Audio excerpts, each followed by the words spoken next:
Então, vou pedir para os meus amigos fazerem uma saudação e logo depois nós vamos passar para a apresentação que o Carlos Martins preparou para nós, que vem justamente contar para o Brasil, para os brasileiros e para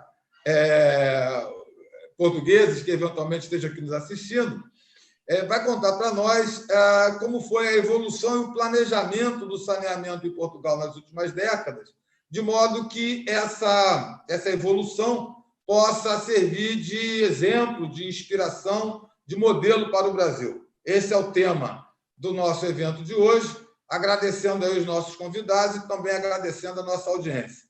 Muito obrigado. Meus amigos, fiquem à vontade para fazer as suas saudações.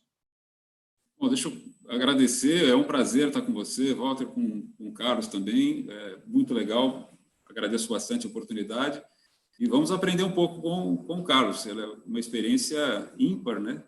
Eu acho que a gente vai poder aprender bastante com ele, é um prazer. Então, muito boa tarde a todos. Queria, neste momento, agradecer muito esta oportunidade.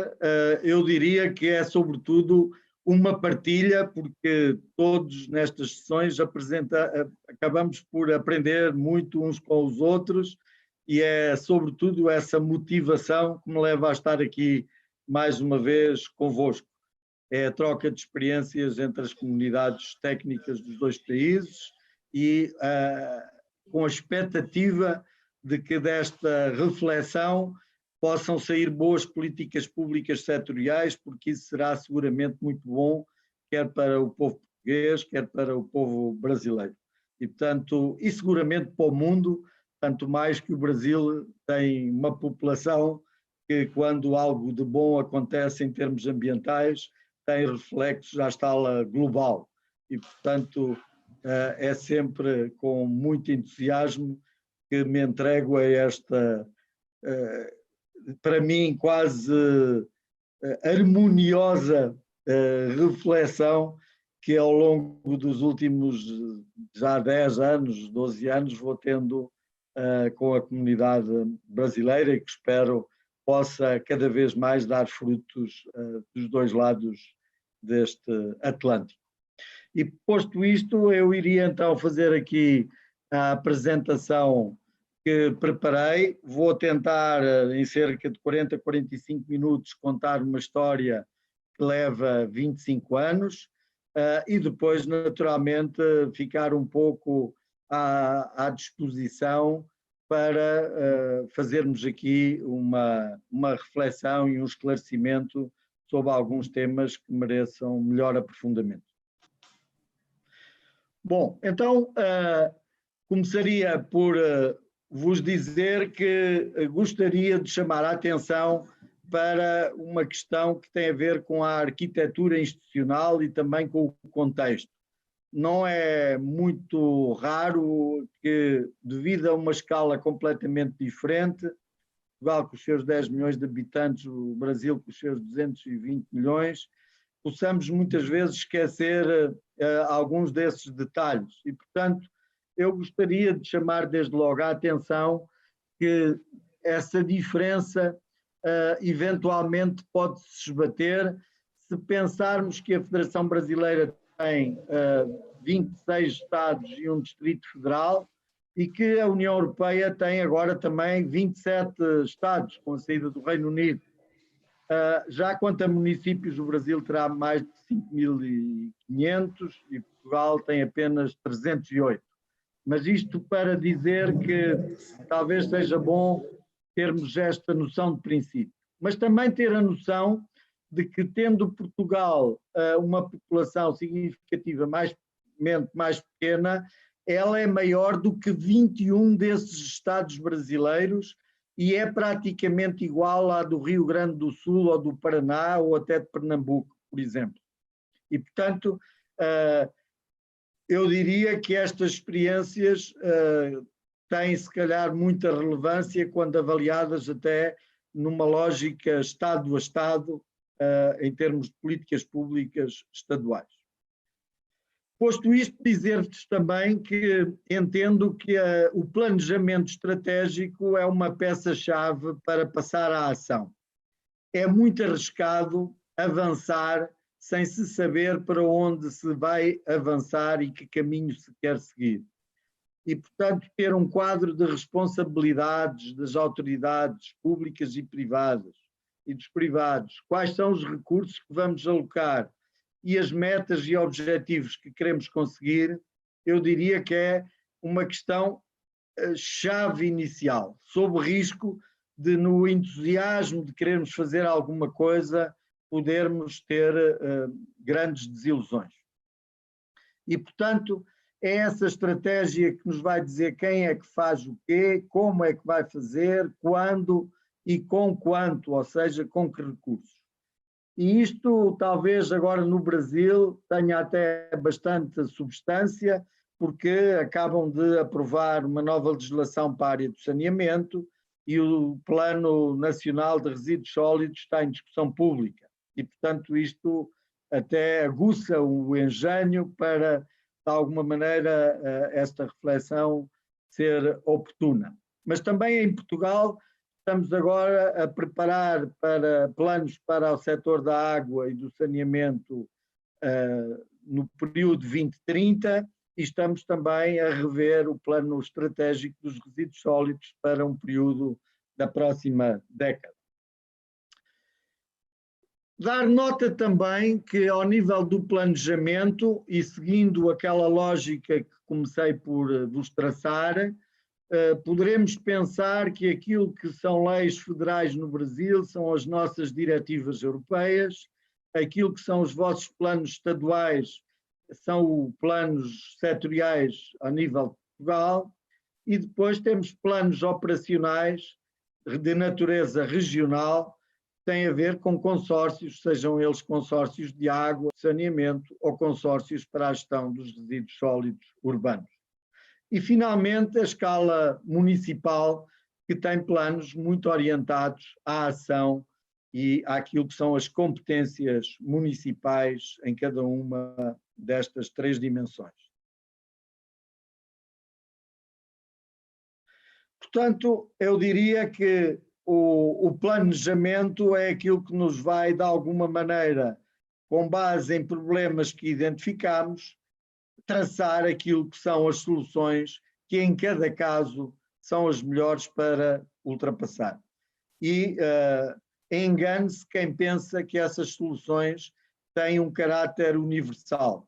O que pode ser bom num determinado território, num determinado estado, num determinado município, pode não ter adesão noutros territórios. Dar-vos também e partilhar convosco aquilo que em Portugal foram os pilares da governança. A governança é algo de muito relevante para que as políticas públicas tenham sucesso. E, portanto, no caso concreto, por volta de 1995, 96, desde logo foi criado o Instituto da Água para orientar muito as políticas do setor da água e do saneamento e para um Instituto de Resíduos muito orientado para a questão ligada aos resíduos.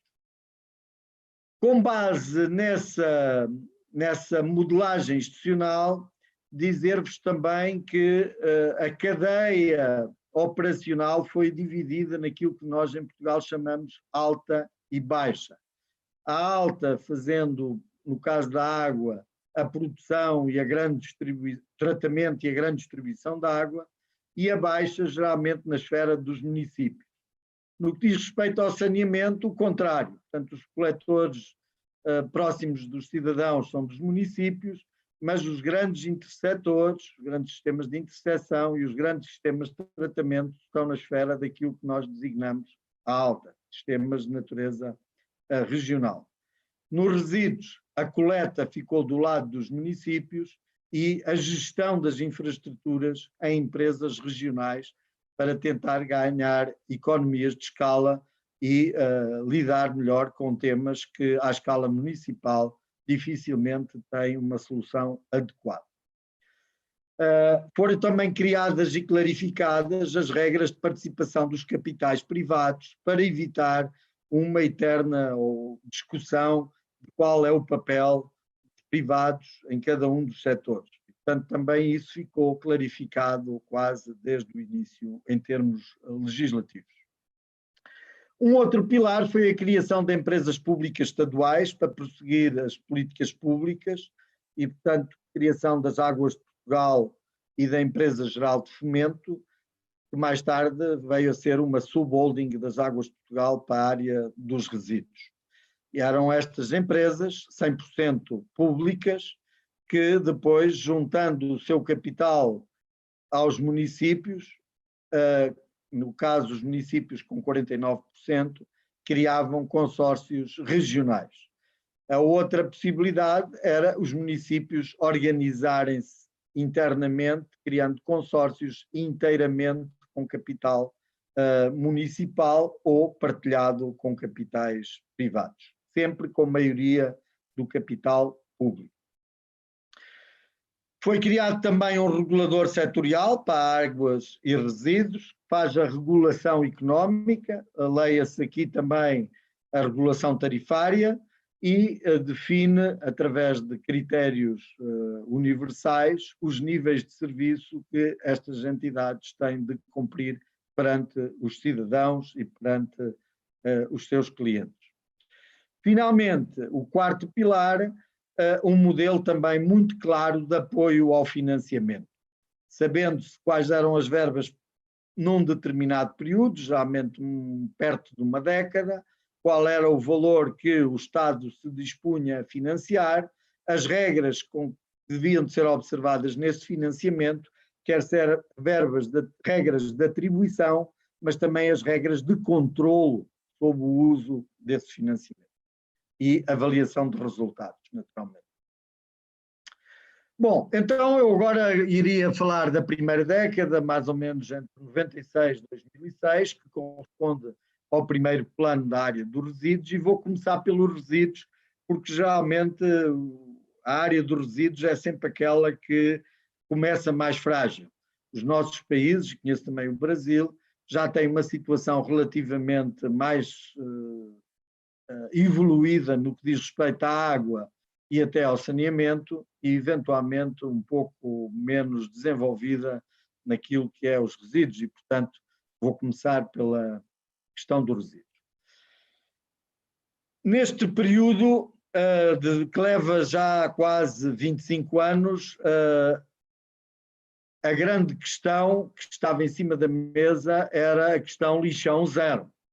Portanto, tentar transformar aquilo que era um problema numa oportunidade de organizar e estruturar um setor. E, portanto, eu queria chamar aqui, desde logo, a atenção para aquilo que muitas vezes são armadilhas que, num processo inicial, poderemos ser tentados a percorrer, mas que interessava ultrapassar.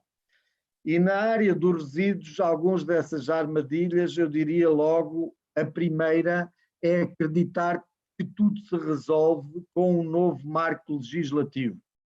Se assim fosse, muitas vezes o sucesso era muito fácil, porque muitas vezes temos bons quadros legislativos, o problema é que não conseguimos depois traduzir isso em algo que leve as soluções às populações e à qualidade de vida ambiental.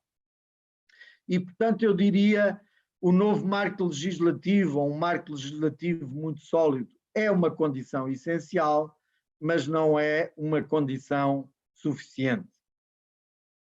A outra segunda armadilha é a armadilha das soluções tecnológicas. É acreditar que tudo se resolve com opções tecnológicas. E muitas vezes intermináveis reuniões e discussões e reflexões andam em torno das tecnologias. Ora bem, eu gostaria de dizer que as opções tecnológicas resultam dos contextos e dos critérios de sustentabilidade. Nós temos de saber, desde logo, se temos recursos humanos capacitados para lidarem com determinadas tecnologias, temos populações que possam depois sustentar economicamente as tarifas que vão, de alguma maneira, equilibrar a gestão desses sistemas. Temos de respeitar a regulamentação técnica, temos de prosseguir a hierarquia de gestão de resíduos, temos de assegurar sempre em cada caso a maior eficiência possível e, portanto, isso remete para que as opções tecnológicas resultem de uma boa avaliação prévia e não de começar o assunto por discutir as opções tecnológicas.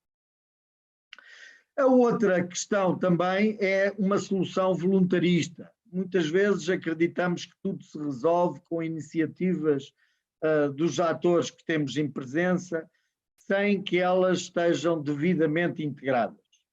Eu, sobre essa matéria, gostaria de chamar a atenção que, se as iniciativas forem descoordenadas, se não houver o tal planejamento por trás delas, elas podem muitas vezes agravar o problema e até dificultar soluções futuras. Portanto, eu nessas matérias penso que é bom que todos os atores sejam chamados a serem parte das soluções, que haja uma boa discussão, uma boa reflexão estratégica, mas depois cada um cumprindo o seu papel, deve cumprir esse papel de acordo com aquilo que é uma estratégia de planejamento de médio e longo prazo. Também, muitas vezes, caímos na solução um bocadinho irrealista de esquecer a sustentabilidade económica e social das opções. Arranjamos soluções que depois têm um custo operacional muito elevado e que as populações não podem suportar, ou, eventualmente, até soluções que não são adequadas para os contextos técnicos que somos capazes de gerir com independência e com capacitação local. E, portanto, é aqui também importante que elas andem bem alinhadas.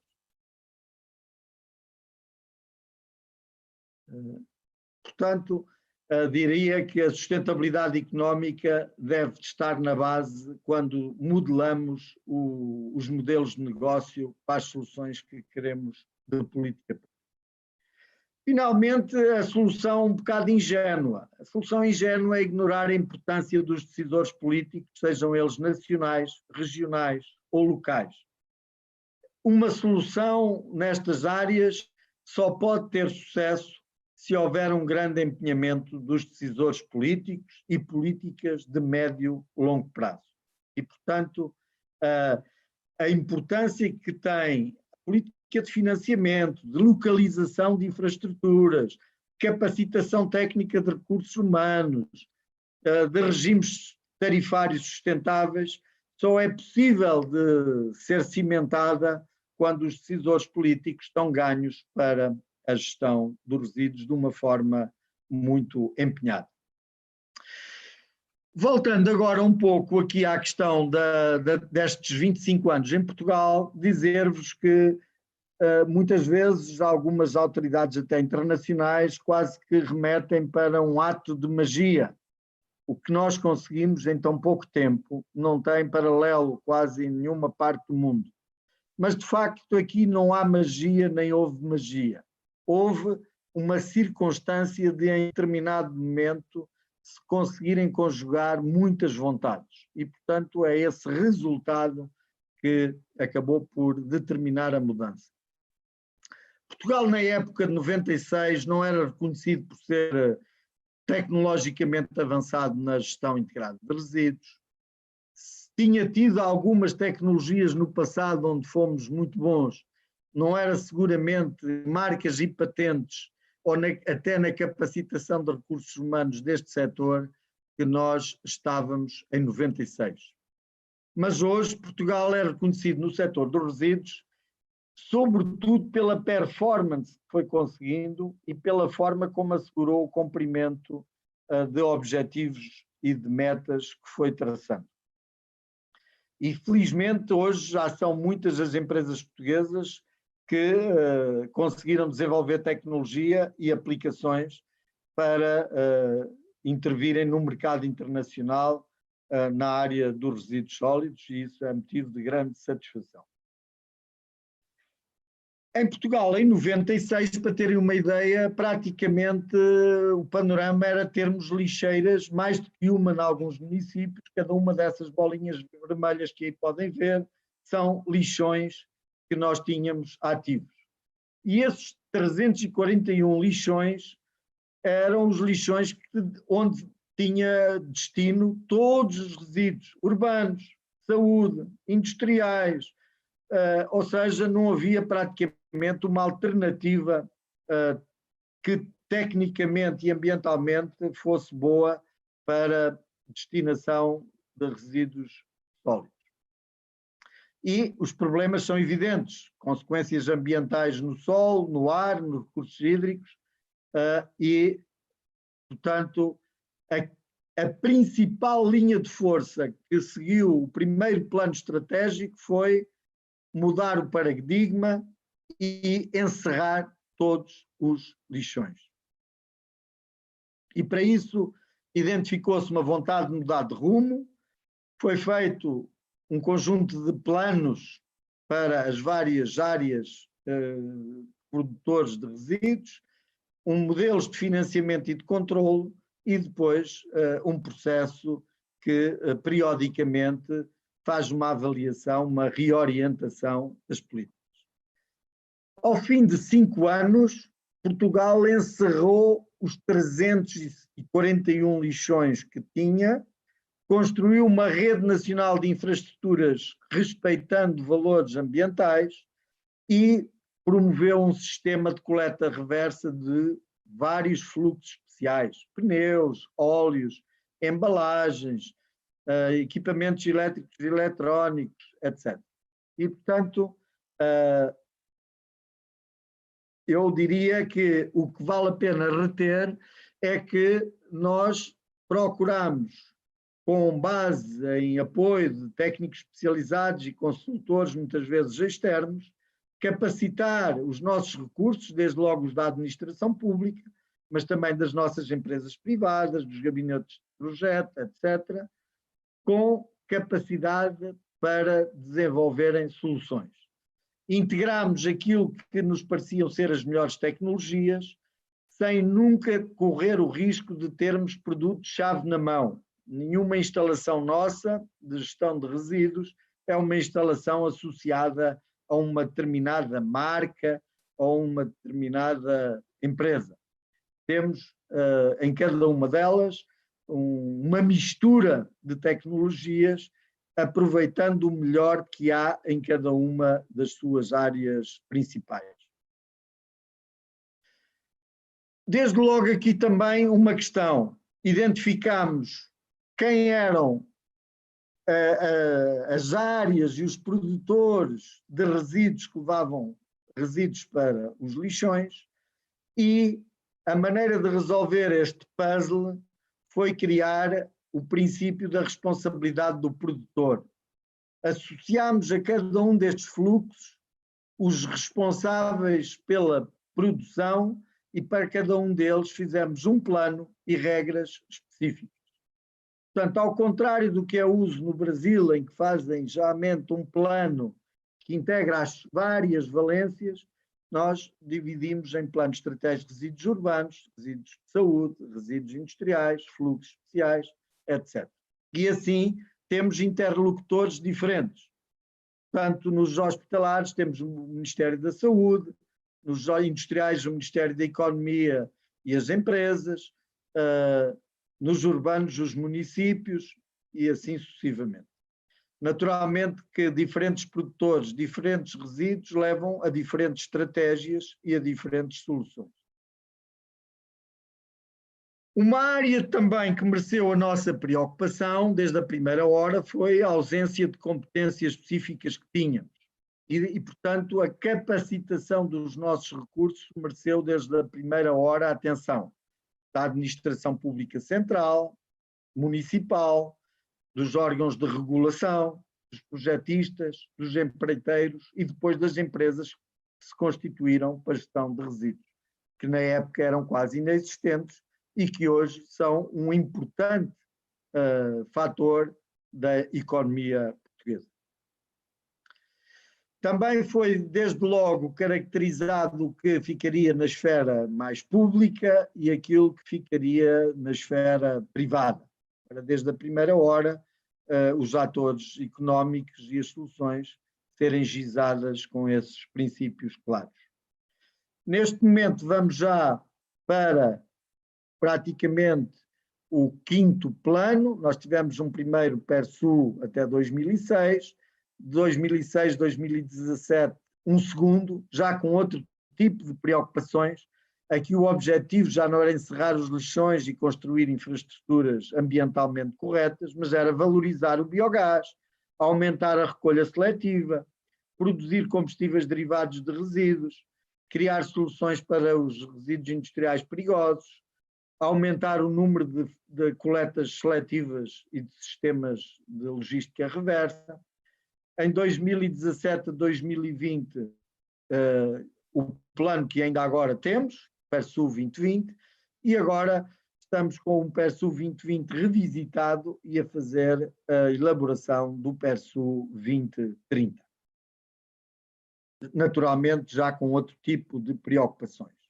O que vos quero transmitir com isto é que dificilmente se podem definir com clareza estratégias a mais de 10 anos, quer seja porque as questões evoluem naturalmente de uma forma muito rápida, mas também as tecnologias, mas também a vida útil destas infraestruturas geralmente não vai para além de períodos de cerca de 20 anos. E, portanto, quando é preciso um novo ciclo de investimento, é necessário antecipadamente repensar a estratégia de uma forma clara. Eu diria que neste primeiro período o que ficou de mais relevante foi a diferença entre a escala supramunicipal de gestão das infraestruturas de destinação final e tratamento e a questão dos municípios ficarem sobretudo com a coleta. Gostaria de vos dizer também que em 96 começámos com 40 consórcios regionais. Nós em Portugal já não temos nenhum município isoladamente a fazer esta gestão no continente e hoje temos apenas 33. Muitos deles acabaram por serem objeto de fusão para ganharem ainda economias de escala complementares. Muitas vezes perguntam até que Portugal como é que adotou a maneira de levar a que os municípios entrassem nos consórcios. Eu costumo chamar a isto o plano dos 3 Cs, da conversa, da cenoura e do cacete. E, portanto, num primeiro momento, o da conversa foi tentar, junto dos prefeitos, sensibilizar para a redução do número de infraestruturas, minimização de riscos ambientais, maior controle técnico e ambiental, tarifas mais baixas, gestão mais profissional. Num segundo momento, as regras do financiamento, com soluções de fundo perdido para os que aderiam a soluções de consórcio regional de 85%, se o fizessem nos primeiros 3 anos, 50% se fizessem em período posterior até 5 anos, e redução do financiamento do Estado nos anos subsequentes, até eventualmente não terem nenhum apoio se não integrassem nenhuma destas soluções. Bem, o resultado acaba por ser bom, porque felizmente não se usou o terceiro C, o cacete. O cacete entenda-se a fiscalização. Uma fiscalização ambiental muito rigorosa. E, portanto, ao fim de 3 anos, tínhamos todos os municípios em consórcios e com financiamento de cerca de 85% a fundo perdido para a construção de novas infraestruturas. Vou-vos dizer quais eram as 3 linhas estratégicas do nosso primeiro plano. Era a construção de novas infraestruturas, encerramento dos lixões e a criação de sistemas de logística reversa. Interessa também, do ponto de vista da comunicação, que os planos não tenham muitas linhas de estratégia, senão não se consegue comunicar com facilidade. E, portanto, isto permitia-nos comunicar facilmente e aqui tem a construção de novas infraestruturas, umas mais sofisticadas, outras menos, consoante as regiões em que estávamos a atuar. E tem aqui como é que Portugal foi cobrindo o país com infraestruturas. Havia uma monitorização apertada. Em 1997 já 48% da população, começámos pelas zonas mais urbanas, em 98 68%, em 99 78% da população portuguesa era coberta, em 2000 88, 2001 97 e em 2002 o país estava coberto com a rede de infraestrutura. A segunda linha, a dos encerramentos dos lixões, também terminou em 2002, portanto, em fevereiro de 2002 foi encerrado o último lixão dos 341 e a sua requalificação paisagística. Finalmente, a criação dos sistemas de logística reversa foram criados também a nível nacional e acompanhados de grandes campanhas de educação ambiental.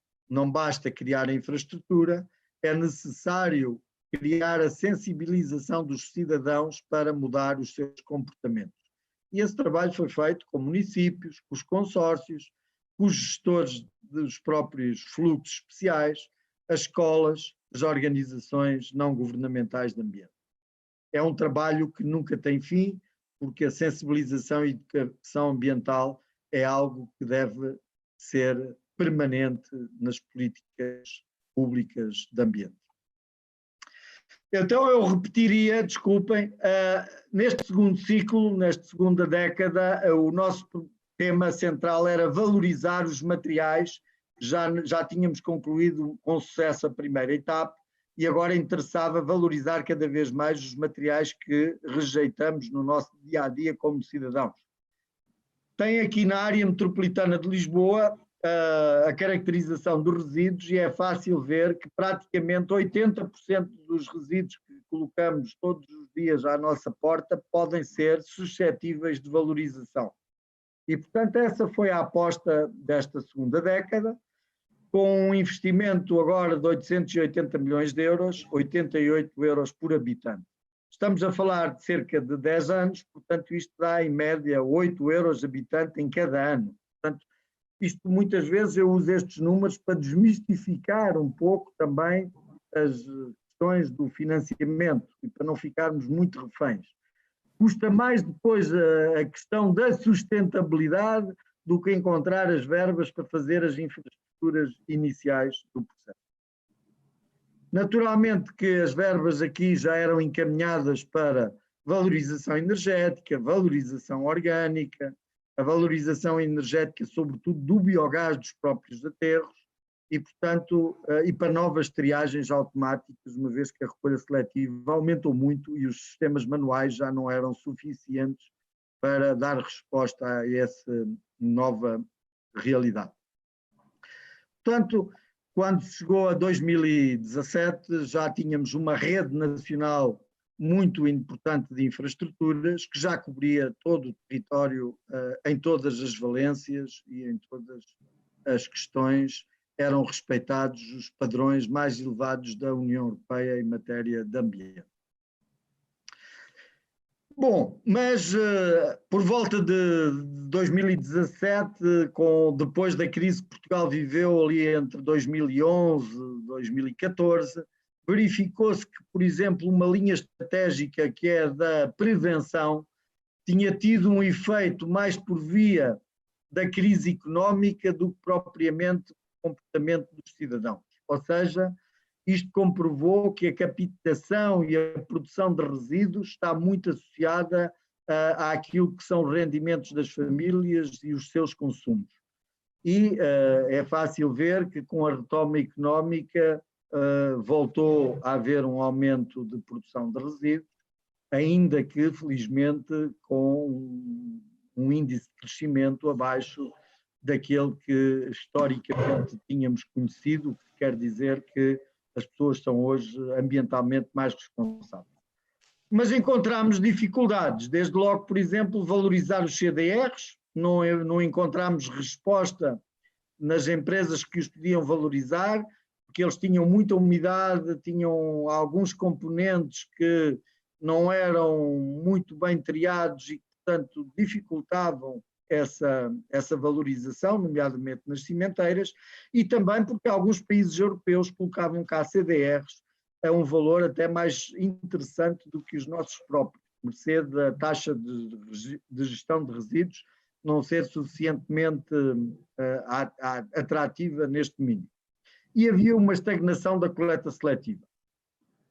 E, portanto, eu gostava aqui de rapidamente dar uma nota sobre os nossos sistemas específicos da responsabilidade alargada do produtor, que são baseados em entidades gestoras sem fins lucrativos, são entidades que reúnem os produtores e quem os coloca no mercado, e os ecovalores, que são os valores que de alguma maneira fazem o equilíbrio entre depois quem intervém em todo este processo, em toda esta rede de recolha e dos custos que estão associados.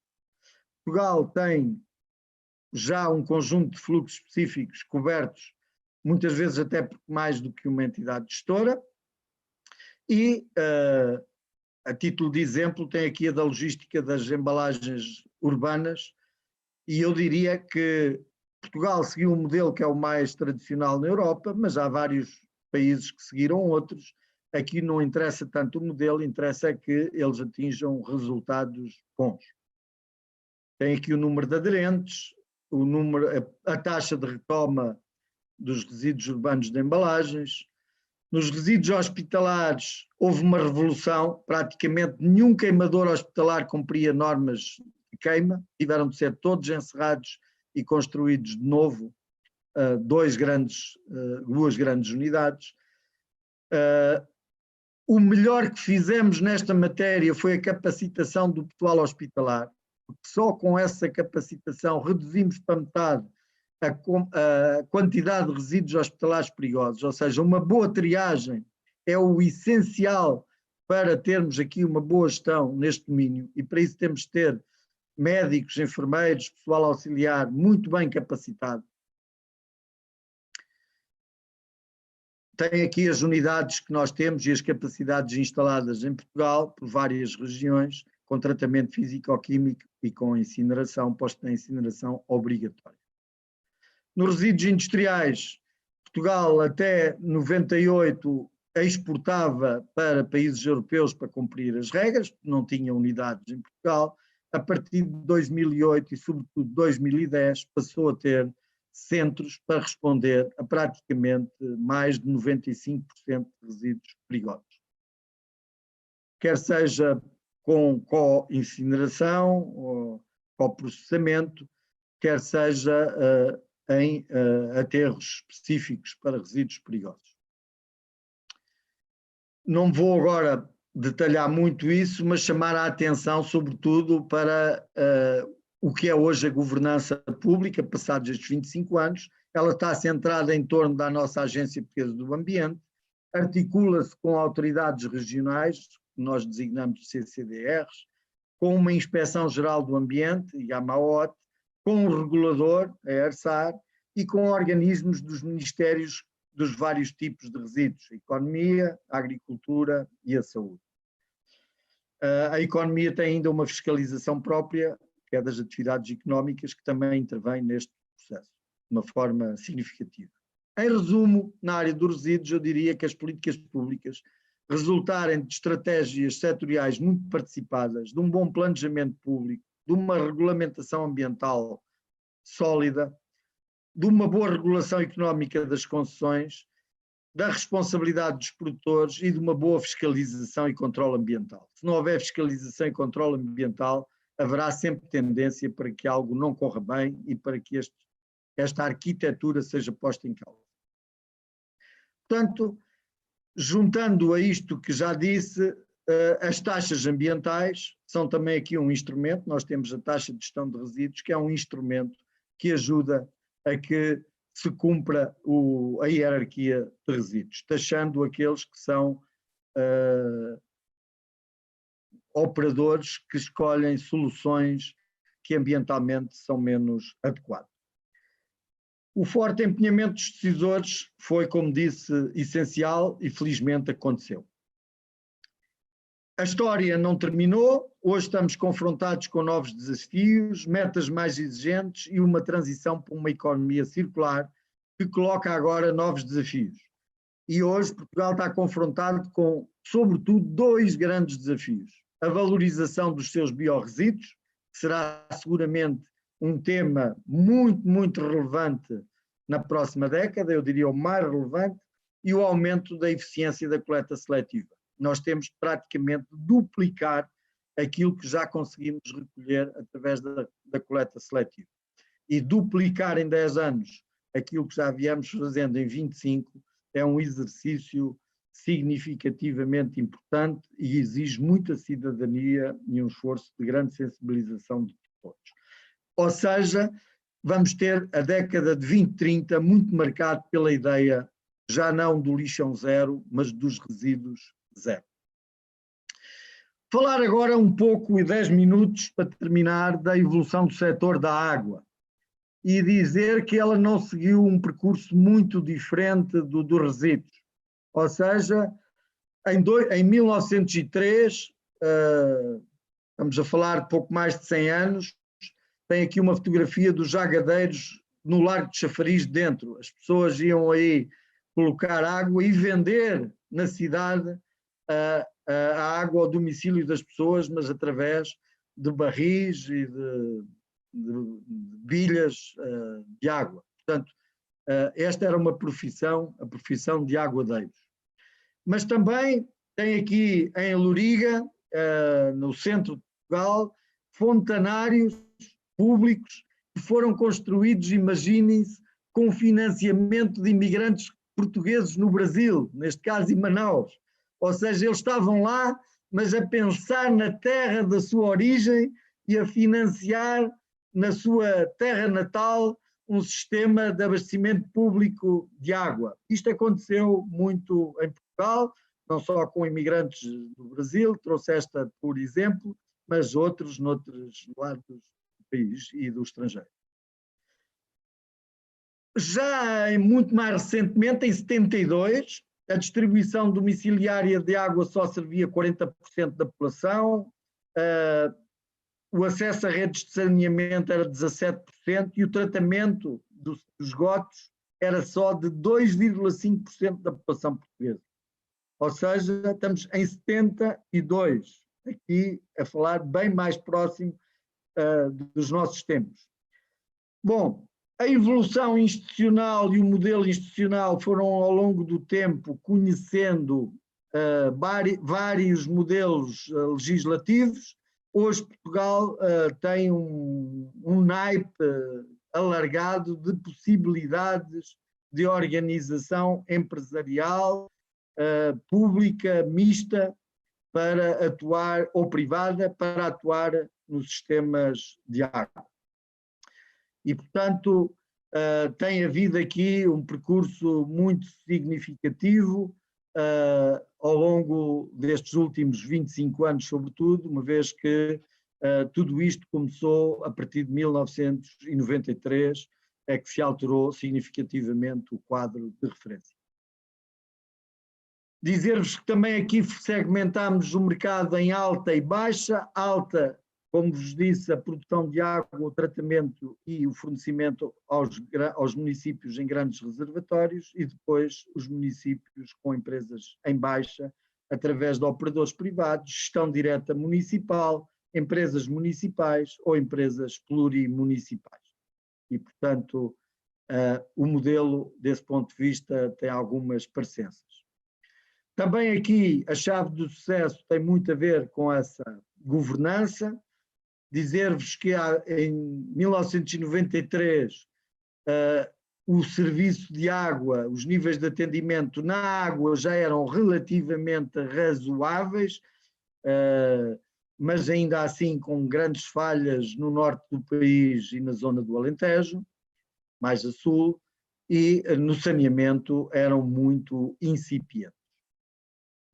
E, portanto, os grandes drivers para esta mudança foram os fundos comunitários que ficaram disponíveis, as exigências também que tínhamos perante a União Europeia e metas, e, portanto, algum know-how de recursos humanos capacitados. Sim, aqui na água, Portugal tem uma tradição de boa engenharia hidráulica e de boa capacitação técnica.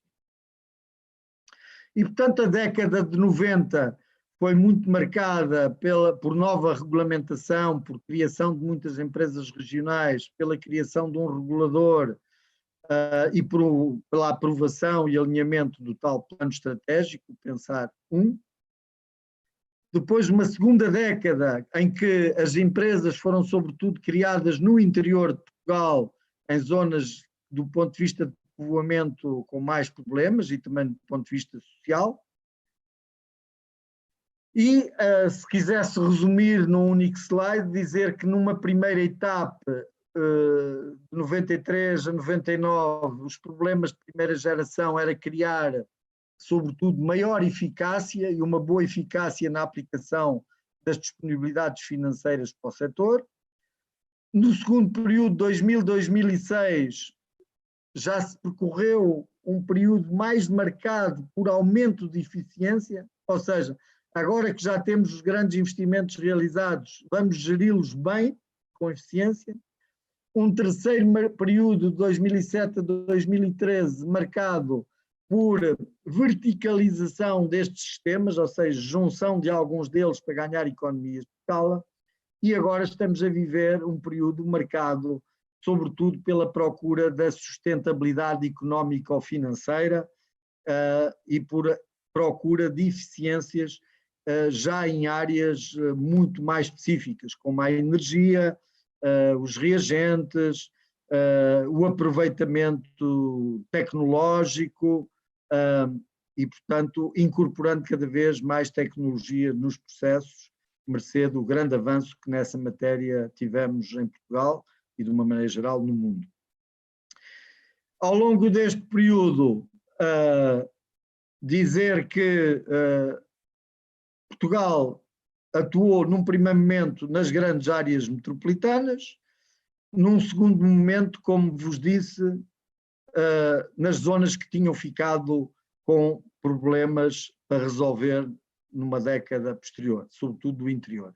Se tiverem aqui os mapas, vão vendo que o percurso que fomos tendo foi de ir cada vez mais para o interior do país e cobrir cada vez mais território.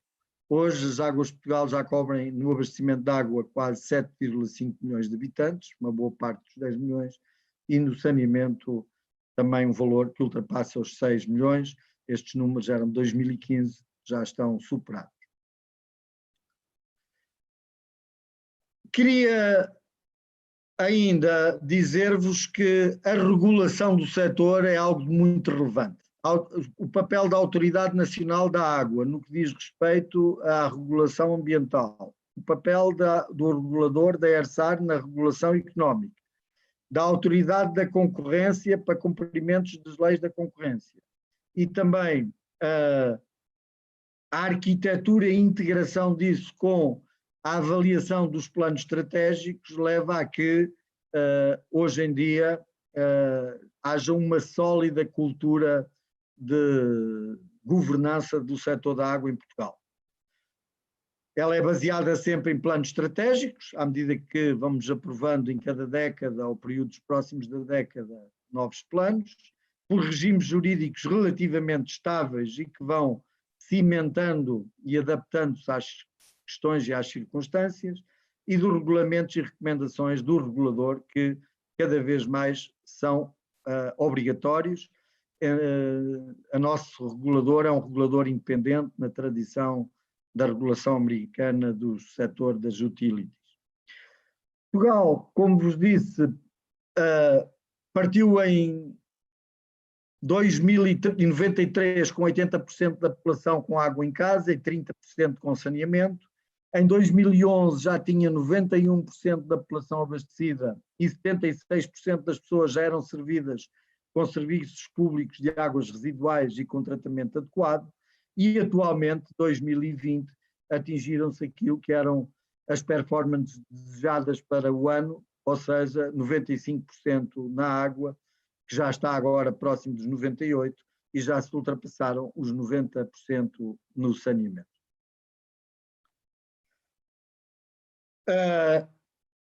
Isto não quer dizer que Portugal não esteja isento de novos desafios e por isso está a preparar um novo plano, mas ele tem por base uma monitorização que é feita por um grupo de apoio à gestão dos planos. Temos também em Portugal a felicidade de ter sido escolhidos pelo Banco Mundial para ter um centro de excelência da água, e temos também uma organização não governamental, o Leasewater, que é, digamos, uma entidade que une e que é financiada pela União Europeia, que une aqui e congrega desde universidades, empresas de todas as áreas, desde operadores até produtores de tubos, de software, etc., e que promove a regulação e a capacitação técnica, não só para Portugal, mas para todos os países que dele queiram usufruir. Problemas que ainda temos. Ainda há muitos municípios que não asseguram a recuperação integral de custos e, portanto, não garantem a sustentabilidade económica do sistema. Também ainda não se conseguiu estabilizar a tensão entre públicos e privados, e muitas vezes ainda há aqui também algo que pode vir a ser melhorado, e também não conseguimos ainda ter taxas de renovação da rede e taxas de perdas de água na rede pública que estejam de acordo com os nossos desejos. A média portuguesa ainda anda muito próxima dos 30%, quando o que nós queremos é baixar todos abaixo de 20%. Temos entidades gestoras que já estão abaixo dos 10%, mas também temos ainda algumas, sobretudo pequenos municípios, com valores muito pouco razoáveis para os anos que já levamos neste processo. Os grandes números podem aqui ser retratados, um valor acumulado de investimento nestes anos de 13,300 milhões de euros. O que mais nos preocupa é a sustentabilidade económica. Como veem, há aqui, sobretudo nos sistemas municipais, algum problema ainda para resolver, porque só isso garante que faremos os investimentos necessários para as gerações futuras. A nossa qualidade de água está em níveis muito, muito bons. Olha, muito obrigado por essa apresentação, viu, Carlos? Deu até um pouquinho de inveja aqui para a gente do que vocês conseguiram nesse período tão curto, eu acho. Lógico que o Brasil tem um desafio muito grande, e eu acho que o principal desafio nosso é essa conscientização pública e governamental do que tem que ser feito, né?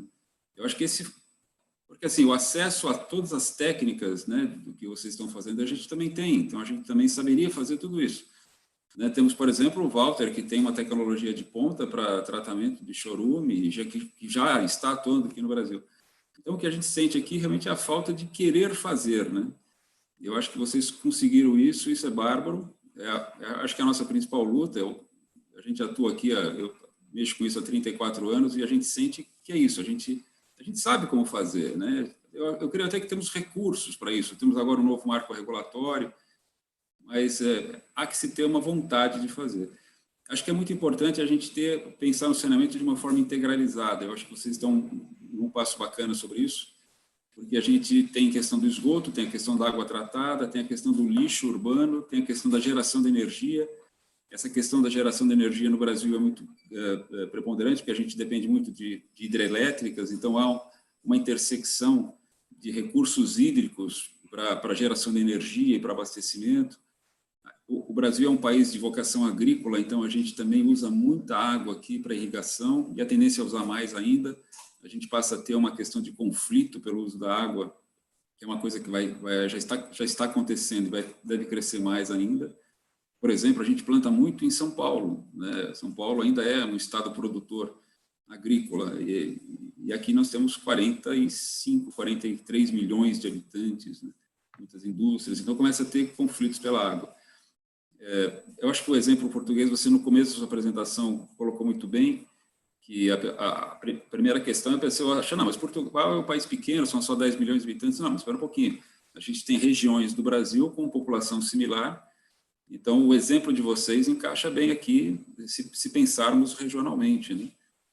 Eu acho muito bacana o que vocês estão conseguindo, e eu queria saber que você desse a fórmula, né? Como é que vocês fizeram essa mudança de paradigma, assim, das pessoas dar esse salto de evolução. Como é que foi isso, esse processo? Foi um trabalho político? Foi um trabalho social? Como é que foi isso, Carlos?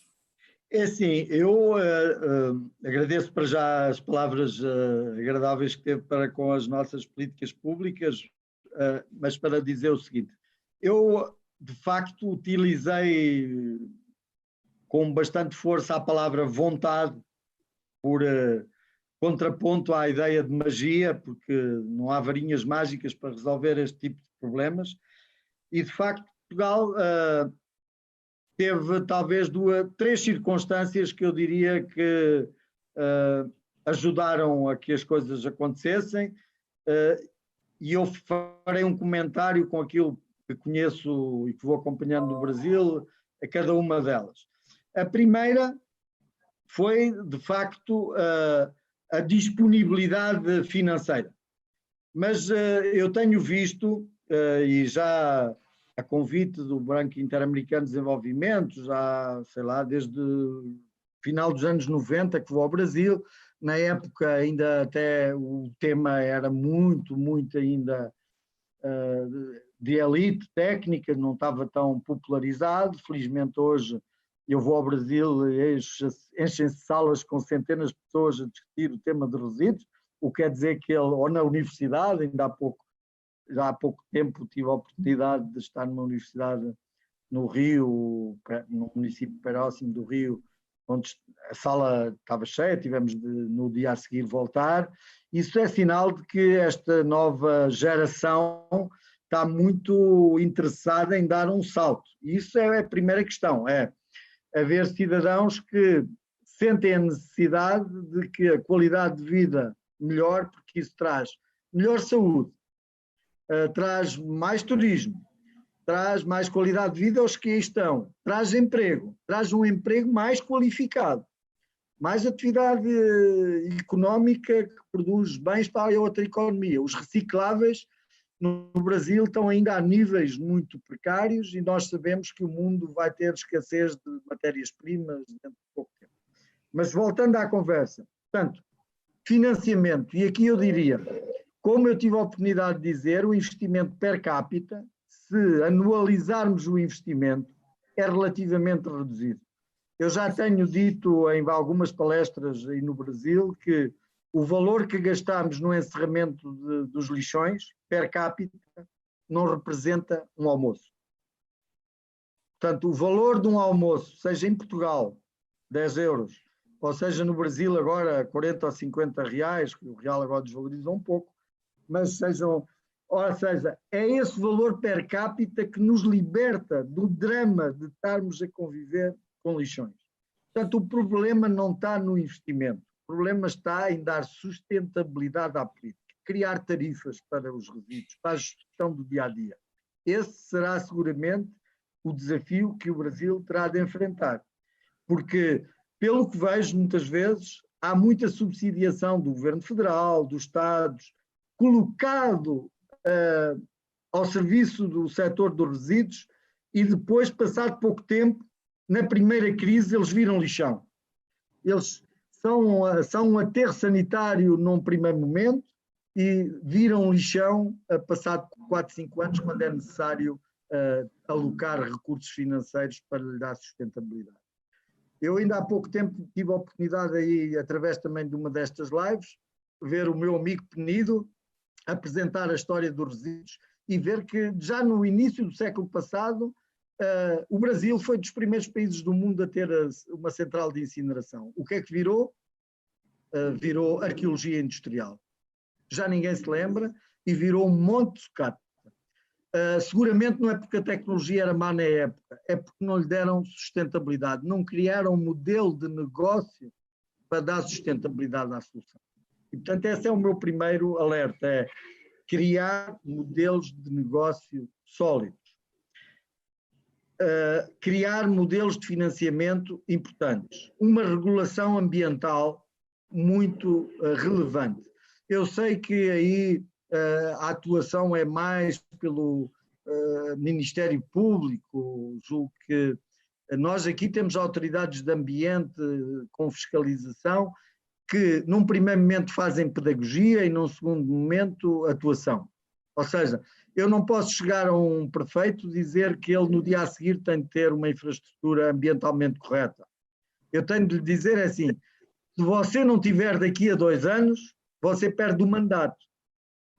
Mas até lá tem uma possibilidade, é junte-se aí com 4, 5, se não consegue sozinho, e arranjem uma solução. E eu espero 4, 5, até você concretizar um plano credível que me entregue. Se não seguirem uma lógica destas, de associarem pedagogia, apoio ao investimento, mas ao mesmo tempo um compromisso com os decisores, então as coisas, com uma visão de 4 anos, que é a visão de quem vai para uma prefeitura, jamais haverá investimento em algo que num primeiro momento nem dá muitos votos. Portanto, pelo menos na fase de construção. E qualquer infraestrutura destas levará no mínimo 2, 3 anos só para vir à luz do dia e entrar em operação. E se for uma central de incineração, por exemplo, e de valorização energética, com a avaliação de impacto ambiental e todo um processo bem mais complexo de gestão de empreitadas e com tecnologias mais sofisticadas, pode demorar 4, 5 anos a construir. Portanto, o tema aí é estes 2 temas, financiamento, mobilizar os atores políticos a todos os níveis e depois, sobretudo, uma boa fiscalização. E a boa fiscalização necessita de qualificação dos recursos. Vocês têm de ter nos municípios, nas secretarias de Estado estaduais, federais, pessoas que permaneçam mais tempo com as políticas.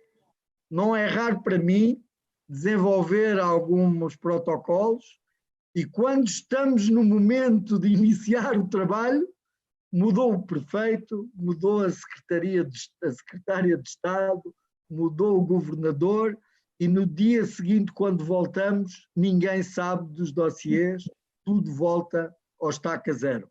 Não é possível construir políticas públicas com essa disrupção. Precisa de haver continuidade. Eu diria financiamento, planejamento, continuidade das políticas públicas, como os 3 pilares que eu acho que aí no Brasil terão de ser desafios nos anos que aí vêm. E eu que acompanhei um pouco esta nova legislação do saneamento, este novo marco regulatório, estou agora também com alguma curiosidade a ver a discussão do Plano Nacional de Resíduos Sólidos. Acredito muito que esta pode ser uma das últimas oportunidades, de facto, de uma grande mudança, de um grande sentimento de mudança que leva a que as coisas aconteçam, porque, como você diz e eu reconheço, a tecnologia compra-se onde ela estiver e a capacidade técnica da comunidade brasileira seguramente já existe muita e não é difícil promover a capacitação de mais todo um conjunto de recursos humanos para atuarem neste mercado. É algo que se resolve com relativa facilidade, face àquilo que já é hoje o estado da arte, nas universidades, nas grandes empresas brasileiras do setor.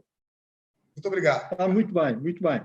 Então, eu diria logo a primeira questão relacionada com a capacitação de recursos.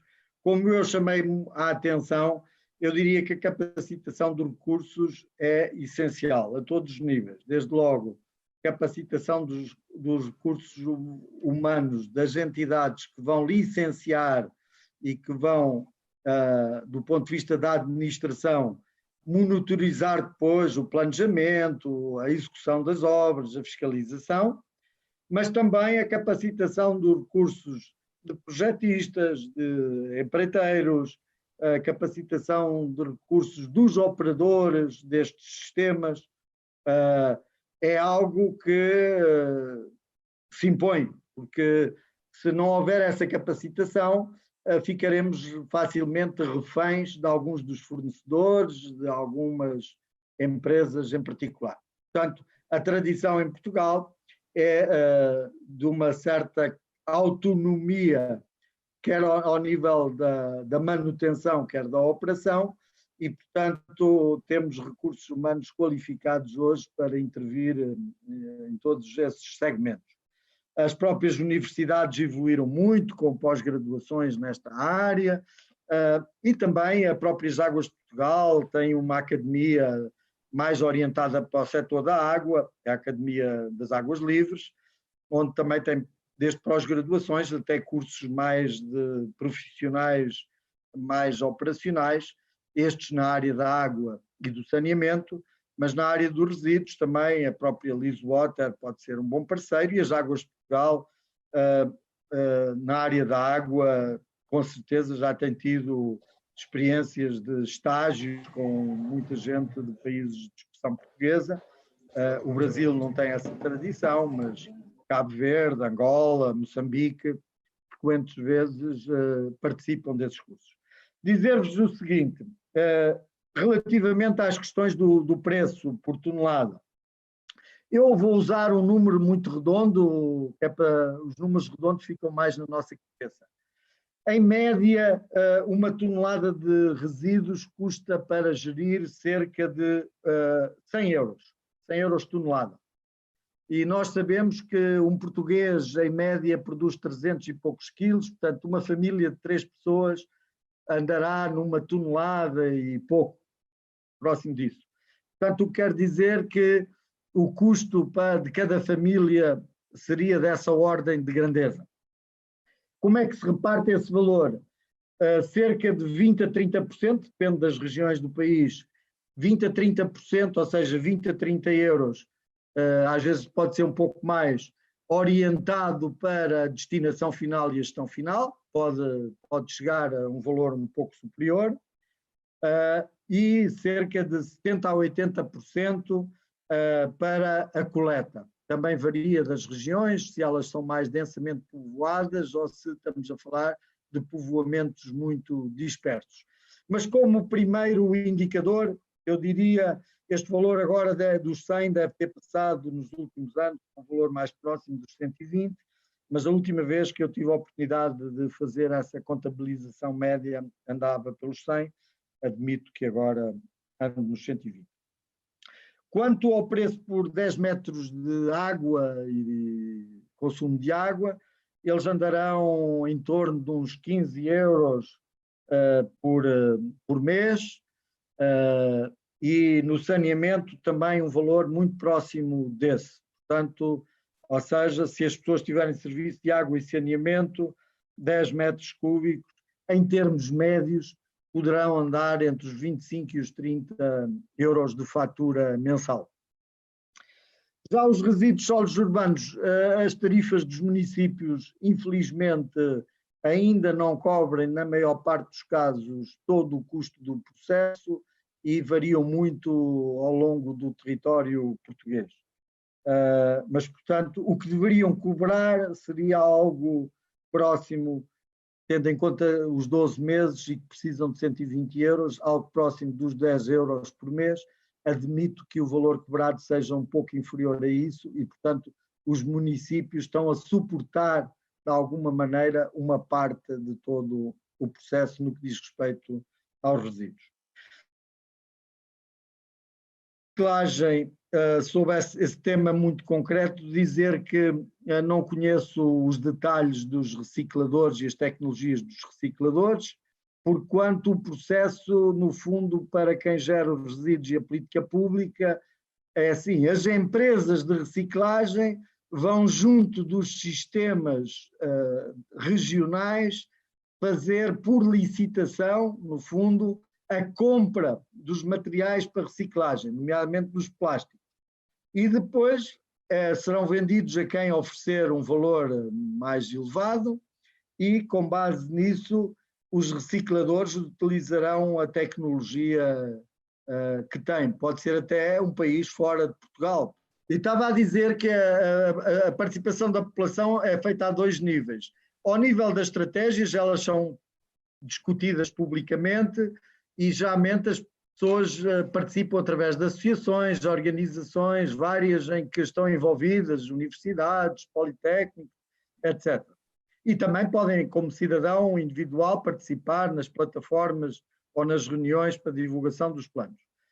Quando foi no início, essa participação teve um papel bastante relevante das organizações não governamentais de ambiente. Já quanto às infraestruturas, dizer que houve uma reação muito negativa no início, ou seja, as populações, quando viram localizadas nos seus territórios as novas infraestruturas, pensavam que iam aparecer à sua porta novos lixões e então reagiram mal. Muitos deles, e até os próprios prefeitos, tiveram de ser deslocados à França, à Alemanha e a outros países, à Holanda, para verificarem da qualidade do que se ia construir. E foi com esses jornalistas também, e foi com essa nova mentalidade que regressaram a Portugal e que de alguma maneira as coisas se conseguiram fazer. É evidente que nas zonas urbanas esse problema não foi tão nítido, mas em algumas zonas rurais onde a instrumentalização das pessoas, às vezes por atores locais, isso aconteceu. Felizmente hoje as pessoas até querem que essas infraestruturas apareçam para criar emprego, para criar riqueza. Dizer também, a propósito do hidrogénio, e vem a propósito, recentemente o grupo ADP, que como viram tem quase um papel mais de 80% da população portuguesa no setor da água e do saneamento, já tinha um plano que era o PEP, que era um plano para a poupança energética, que vinha realizando com grande sucesso, desde as viaturas elétricas, a produção de energia, a produção a partir das lamas, etc., a otimização das suas instalações e dos seus equipamentos, está agora envolvido num projeto que foi aprovado há menos de 15 dias, que se chama Zero. Zero é um programa para a neutralidade, de alguma maneira, carbónica e também energética, no âmbito do grupo Águas de Portugal. E que, naturalmente, uma das componentes é precisamente a linha de força para o hidrogénio. Prevê-se que nos próximos anos venha a haver um investimento próximo dos 300 milhões de euros, de alguma maneira venham a convergir para que o grupo ganhe essa neutralidade, mas ao mesmo tempo que se alinhe com as políticas energéticas também do país, que passam muito também por essa questão do hidrogénio.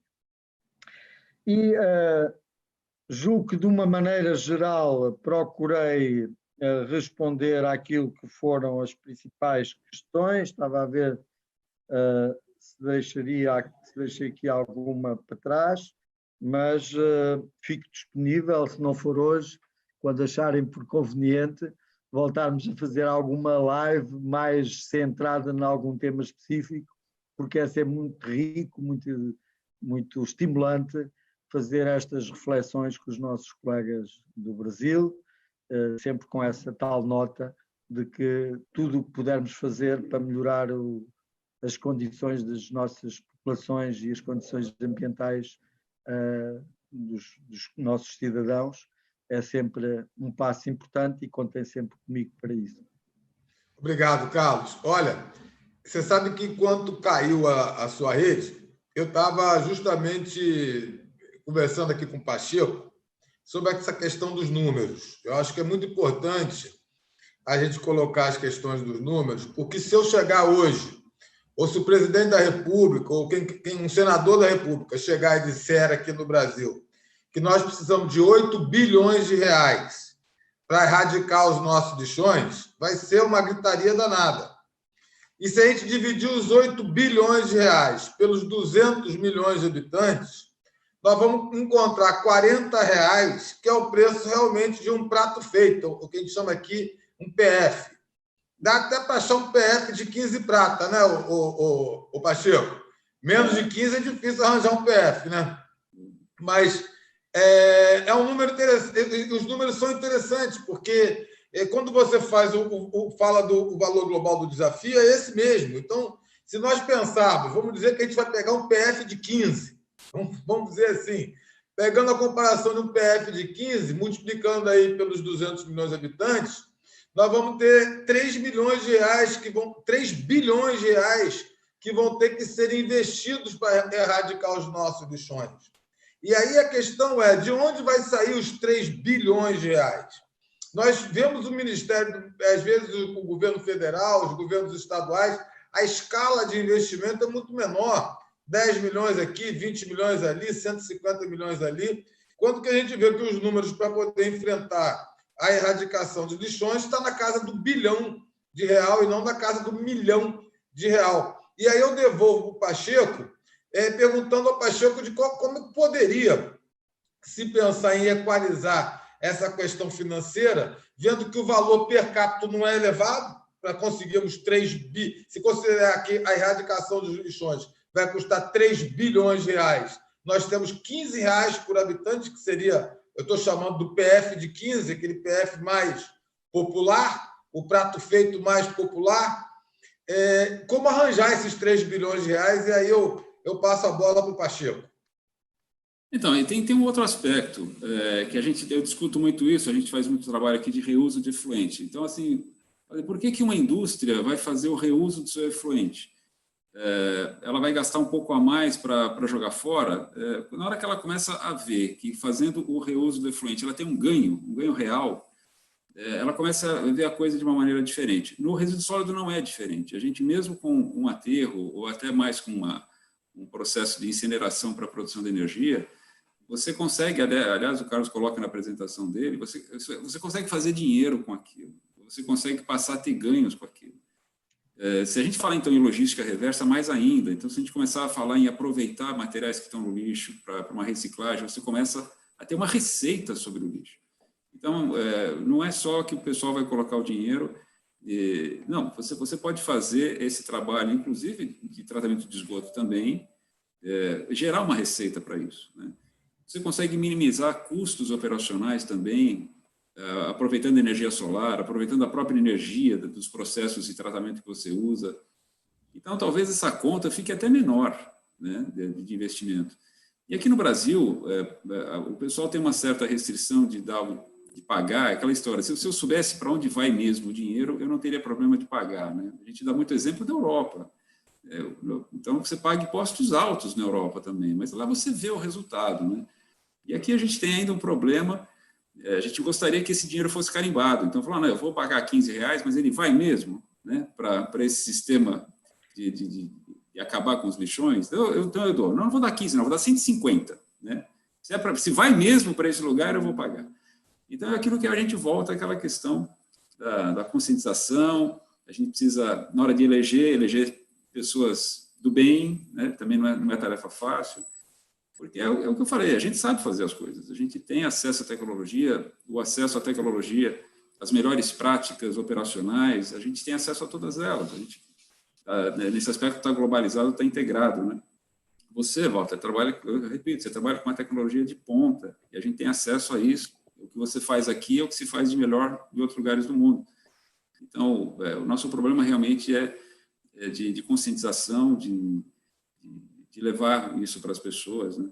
E a solução integrada, a gente tem que saber, tem que aprender e tem que executar como fazer esses tratamentos de água, efluente, esgoto, resíduos sólidos. Eles podem gerar resultado, eles podem, no mínimo, zerar o teu custo operacional só com o que você produz, né, de energia num sistema desses. Obrigado, Pacheco. Carlos, fica à vontade. Carlos, eu só queria fazer aqui um agradecimento à Rede Nacional dos Consórcios e fazer aqui uma referência que nós temos, participando aqui da nossa audiência, nós temos consórcios do estado de Minas Gerais, Ceará, Sergipe, Santa Catarina, São Paulo e Bahia. Muito obrigado aí pelos dirigentes dos consórcios públicos brasileiros. Lembrando que a solução lá em Portugal, o Carlos já comentou e pode também aproveitar e reforçar aqui, a solução em Portugal, no campo dos resíduos urbanos, no campo das águas e no campo dos esgotos, foi tudo consorciado, né? Existem consórcios entre os municípios, são chamados de consórcios intermunicipais. Existem os consórcios onde participam os municípios e o Estado, Normalmente, o Estado, através do Grupo Águas de Portugal, são os consórcios multimunicipais, e esses consórcios eles atuam na área da água, né?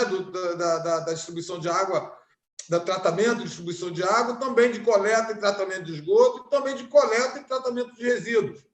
Então, a solução consorciada que o Brasil está trilhando, né? Nós temos aqui, e mais uma vez fazer referência aqui os consórcios que estão participando conosco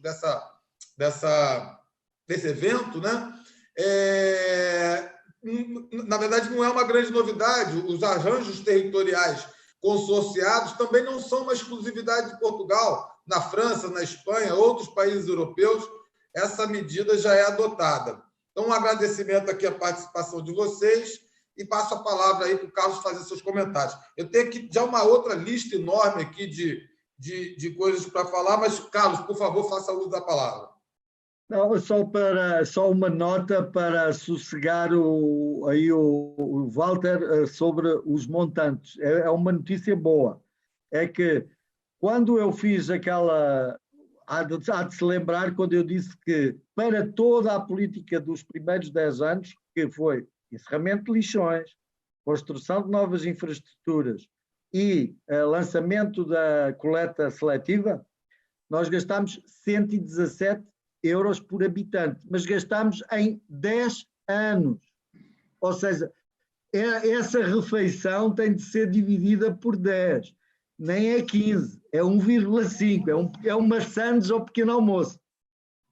Tá bom. Porque esse esforço financeiro não é feito no primeiro ano, ele é feito em 10 anos e, portanto, quando o governo olha para isto, tem de pensar que vai gastar toda essa verba que você disse, mas não vai gastá-la num ano só. Nem era possível gastar tanto dinheiro num ano só.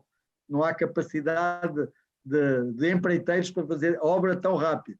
Portanto, ela é levada durante 10 anos e, portanto, por isso eu digo, geralmente não é a dificuldade de encontrar financiamento para a construção que põe em risco a política pública. Ela é colocada em risco se não garantirem condições para a sua sustentabilidade económica, porque a operação vai ter custos muito mais significativos no tempo do que o investimento inicial. E eu penso que aí é que o Brasil ainda tem de trilhar algum caminho, porque as discussões que tenho tido sobre a questão do pagamento destes serviços públicos, de água, de saneamento e, sobretudo, de resíduos é quase nulo. E, portanto, isso tem de ser alterado, porque fazer investimento e não garantir sustentabilidade é arranjarem lixões de alto custo. Obrigado, Carlos. Olha, tem umas questões aqui interessantes. A Fátima Espinheira, ela chama a atenção que o percentual, aqui no Brasil, o percentual de população pobre é muito alto. Então, numa questão de cobrança, ou de quem quer que seja, talvez, ao invés de ser per capita, teria que ser alguma medida visando a faixa de renda. O Carlos Canejo, o professor Carlos Canejo, do Rio de Janeiro, ele diz o seguinte, que seria interessante discutirmos a relevância dos índices de qualidade das políticas públicas brasileiras. E aí ele vai e faz uma pergunta: quais as estratégias Portugal adotou para propor os seus indicadores de qualidade na área do saneamento? O Elias Melo faz aqui uma outra colocação, que, na verdade, tem a ver com a qualidade, a eficiência e a qualidade no tratamento de água. E aí, Carlos, respondendo, tem outras perguntas aqui sobre reuso de água, qualidade de água. Está me chegando aqui perguntas sobre isso. Então, eu acho que seria interessante, aí o Pacheco também pode fazer os comentários, é interessante comentar aí essa questão do reuso. Como é que Portugal está olhando aí para o ciclo da água, como é que ele está olhando para o reuso de águas, tecnologias que possam ser comentadas aqui para um ouvinte leigo, que não entenda muito do assunto. Como é que vocês estão vendo isso? Por favor. Muito bem, então sobre a questão das tarifas, dizer o seguinte: nós aqui em Portugal também temos franjas da população, eventualmente num contexto e quantidade diferente, mas em termos percentuais também ainda tem algum significado, de famílias que não têm rendimentos elevados, não é? E, portanto, para isso nós geralmente utilizamos uma outra questão que é tarifas sociais. Todas as entidades gestoras destes serviços têm tarifas sociais, mas muitas vezes a falta de coragem de fazer com que aqueles que podem paguem, depois nem permite que haja tarifa social, ou então são os que têm rendimento que acabam por não pagar nada, porque com a desculpa de que não podemos cobrar aos de baixa renda, não cobramos a ninguém. Portanto, de qualquer forma, dizer que a água é seguramente o serviço público mais importante que chega à casa das pessoas, mas a maior parte deles paga muito mais pela eletricidade, paga muito mais pelas comunicações, pela internet, pela TV cabo, ou por outro, e portanto julgo que há que haver aqui políticas também de educação ambiental e social que ajudem a contornar esses desafios, porque se as pessoas não se dispõem a pagar no serviço, em última análise, também se calhar nem sabem que depois quando vão ao hospital gastem 5 ou 6 vezes mais ou não têm hospital disponível. As nossas doenças de origem hídrica em Portugal desceram praticamente para 0 em 25 anos. E o nosso índice, por exemplo, de mortalidade infantil é dos melhores do mundo, podem comprovar na Organização Mundial de Saúde. Isso não acontece só porque trabalham bem os hospitais, é porque há toda uma interface também ambiental que melhorou muito significativamente. Depois a questão dos indicadores de qualidade. Dizer-vos que eles são o resultado de uma reflexão feita pelo nosso regulador do setor, a ERSAR agora, na altura chamava-se IRAR, agora é ERSAR. Eles de vez em quando são reavaliados historicamente, por um período de cerca de 10 anos, mas já há hoje uma base de dados que cobre, e isto é importante, cobre 100% de todas as entidades gestoras têm de declarar à ERSAR um conjunto de dados para que eles possam determinar os indicadores e depois são auditados por amostragem através de auditores que são as nossas grandes empresas de auditoria que são contratadas pelo regulador e que vão às entidades reguladoras fazerem, digamos, a comprovação de que os dados são dados fiáveis. Portanto, se não for para fazer uma coisa séria, também não vale a pena fazer. Depois de dizer-vos também que sobre a qualidade da água na torneira, nós estamos com valores em que qualquer pessoa em Portugal, em 99% dos casos, pode beber água da sua torneira com garantia de qualidade, ou seja, o nível de incumprimentos situa-se abaixo do 1%. Neste momento, o nosso valor é 99,1%. É um valor controlado por autoridades de saúde, o próprio ERSAR tem uma componente de regulação da qualidade, todos têm planos de controle de qualidade, os laboratórios que intervêm têm de ser todos auditados e acreditados, e esse plano tem de ser cumprido. Portanto, isto para dar confiança aos nossos consumidores, do ponto de vista da qualidade da água que chega à casa das pessoas. Sobre o reuso, o Walter conhece bem o Metar, onde eu também conheço, passei muito tempo por essa empresa e ela foi construída nesse período. É uma dos nossos ex-libris em Lisboa, Metar de Alcântara, onde simbolicamente essa empresa, através de águas de reuso, produz uma cerveja.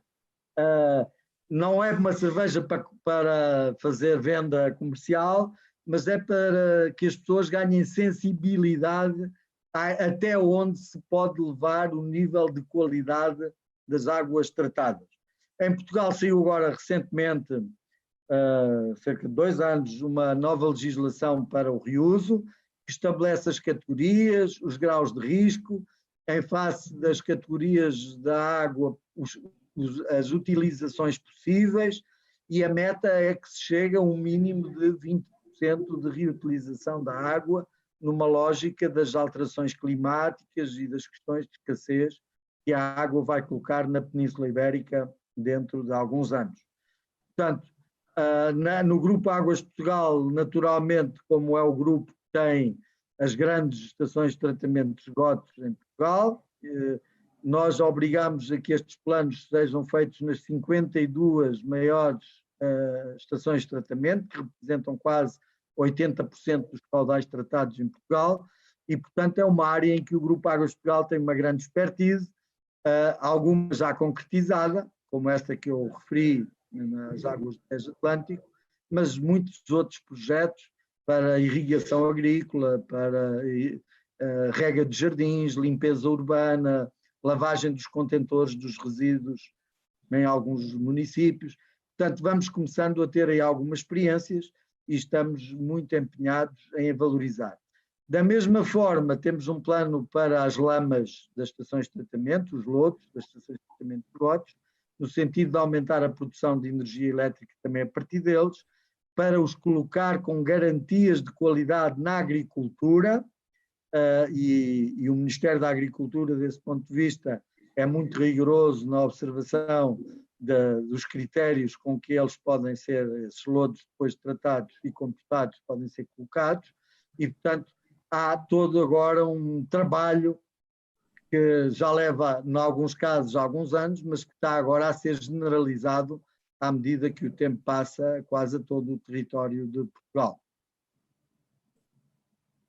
Legal, essa questão do reuso aqui tem muito que crescer, principalmente a gente teve uma crise hídrica aqui na região metropolitana de São Paulo em 2014, que corremos o risco de deixar 20 milhões de pessoas sem água, né? E eu sou muito favorável ao reuso de esgoto para fins potáveis. Isso às vezes assusta algumas pessoas, mas já é uma tecnologia que já há em diversos lugares do mundo. E aqui seria perfeitamente aplicável. A gente tem muita tecnologia de reuso para fins industriais, a gente já faz isso. E, tecnicamente, a gente alcança uma água até melhor do que a potável fazendo esses processos, né? Então, e a solução integrada, você citou a questão de usar o lodo, né? O lodo ele também pode servir para geração de energia, ele pode servir para compostagem agrícola. É super importante as pessoas terem em mente, principalmente os jovens que estão entrando nesse setor agora, que nós temos que olhar essas coisas de uma forma integrada. Água, esgoto, lixo, energia elétrica, drenagem urbana. Por exemplo, você conhece São Paulo, a gente nunca vai ter o rio Tietê, que é o principal rio de São Paulo, limpo, enquanto eu não tratar a água de chuva. A água de chuva é limpa enquanto está nas nuvens. Quando ela cai nas ruas, ela leva toda a sujeira para o rio, e que não é pouca. Em alguns aspectos, ela é pior do que o próprio esgoto. Então, a gente precisa realmente pensar de uma forma integrada, e precisamos que você venha para cá para mostrar como se pode fazer bem feito uma política pública, né? A propósito do Rio Pinheiros, eu já tive a oportunidade de ter umas conversas com o secretário de Estado do Ambiente e Infraestruturas, o Penido, meu amigo em São Paulo, e tive a oportunidade de comentar precisamente isso. Para que o rio possa, de alguma maneira, atingir uma performance de um rio urbano que convide a que nas suas margens as pessoas possam fruir o espaço, ele precisa de facto de alguma infraestrutura ligada à drenagem dos pluviais, matéria que nós agora estamos a colocar no nosso plano que está agora em discussão. Vamos acrescentar à água e às águas residuais urbanas, vamos colocar precisamente também os pluviais na estratégia. Mas dizer também que também aí as próprias eficiências das estações de tratamento de esgotos não podem ser baseadas num primário ou num secundário muito simplificado. Ou seja, eu vi as análises em várias secções do Rio Pinheiros e o que passa em muitas secções é mais ou menos o esgoto tratado com níveis de sólidos suspensos e com alguns parâmetros, que são os níveis com que aceitam que eles descarreguem. Ora, se esse tratamento não for beneficiado, sobretudo quando não há chuva, quando praticamente o que corre no Pinheiros é quase só o esgoto tratado, as coisas não melhorarão. Eu próprio tive a responsabilidade de despoluir aqui o rio mais poluído da Europa, que era em Portugal, um afluente do Tejo, aqui já nos anos 90, quando fizemos a exposição mundial, a Expo 98, estava na altura no município de Loures. Hoje faz-se lá canoagem, faz-se pesca desportiva, as construções e os prédios já têm as varandas viradas para o rio, antes eram as traseiras que viravam para lá, agora as pessoas já querem ter as varandas viradas para o rio e, portanto, eu diria que é possível fazer esse trabalho, mas o tal dito rigor da fiscalização, do controle e das exigências ambientais é uma questão-chave. É uma questão-chave. Carlos, você falou, me lembrou uma questão interessante. Pacheco, aqui no Rio de Janeiro, nós temos um rio chamado Rio Pomba. Ele cruza ali o Nordeste do nosso estado, mas ele passa num município chamado Santo Antônio de Pádua, dentre outros municípios. E há muitos anos atrás, eu trabalhava no governo do estado, e quando eu trabalhava no governo do estado, eu rodava muito no estado do Rio de Janeiro, enfim, era responsável pelo plano estadual de resíduos sólidos e tinha discussões com prefeitos, vereadores, técnicos, empresários, do estado todo. E uma vez, numa dessas discussões lá em Pádua, eu reparei exatamente o que você falou, Carlos, as casas todas de costas para o rio, todas. Eu estava numa situação, numa casa, acho que era um restaurante, algum lugar, que dava para ver o rio, né? E eu olhava para um lado e para o outro, da margem que eu estava e na outra margem, e não havia janelas, e pelo contrário, havia tubulações, tubos, indo para o rio, né? E não havia janelas, não havia varanda, quer dizer, as pessoas não olhavam para o rio, não apreciavam o rio, justamente por ele estar castigado aí com a população que nós mesmos provocamos. Carlos, eu queria que você falasse um pouco para a gente como que foi a questão no início aí da implantação da logística reversa em Portugal. Aqui no Brasil, nós temos visto que isso está se arrastando com uma velocidade de tartaruga. O setor empresarial, os produtores, os fabricantes, os importadores, o varejo, a distribuição, os municípios, as empresas envolvidas no setor dos resíduos de uma maneira geral, os recicladores, nós temos, e os próprios governos, o que nós temos visto que ao longo dos anos, nós temos 10 anos da Política Nacional de Resíduos Sólidos e muito pouco foi feito. Em alguns setores específicos, nos agrotóxicos, nas embalagens agrotóxicos, nós tivemos algum sucesso. Na parte dos óleos lubrificantes, nós tivemos algum sucesso, mas a logística reversa de medicamentos vencidos, por exemplo, está começando agora, também muito atrasada, de uma forma incipiente. Nos eletroeletrônicos também avançou alguma coisa de uns anos para cá, mas ainda está muito aquém do necessário. E, sobretudo, o fluxo das embalagens, que não decola aqui no Brasil. Não decola. Não decola, o pessoal fala daqui, fala de lá, as federações das indústrias tentam fazer alguma coisa e a Federação do Comércio, enfim, os próprios políticos não sabem, na minha opinião também, não sabem muito como lidar, os nossos parlamentares e o próprio... Quem tem feito uma atuação muito grande aí cobrando que os governos e que o setor produtivo faça alguma coisa no campo da logística reversa é o próprio Ministério Público, vários promotores de justiça. Aí também tem o outro lado da questão, né, Pacheco? Que é judicializar o assunto, né? Então, a atuação do Ministério Público, tendo em vista aí a vacância de soluções apresentadas pelos governos e pelo setor produtivo, acaba protagonizando aí com as ações, inquéritos civis públicos, ações civis públicas. Então, eu queria que você falasse um pouco para a gente, de uma forma aí sintética, já tem visto aí também o adiantar da hora, e isso também já deixando aqui uma provocação para um próximo debate específico sobre esse assunto, mas tenta falar de uma forma reduzida qual foi a força motriz utilizada aí no arranque da logística reversa dos fluxos de resíduos em Portugal.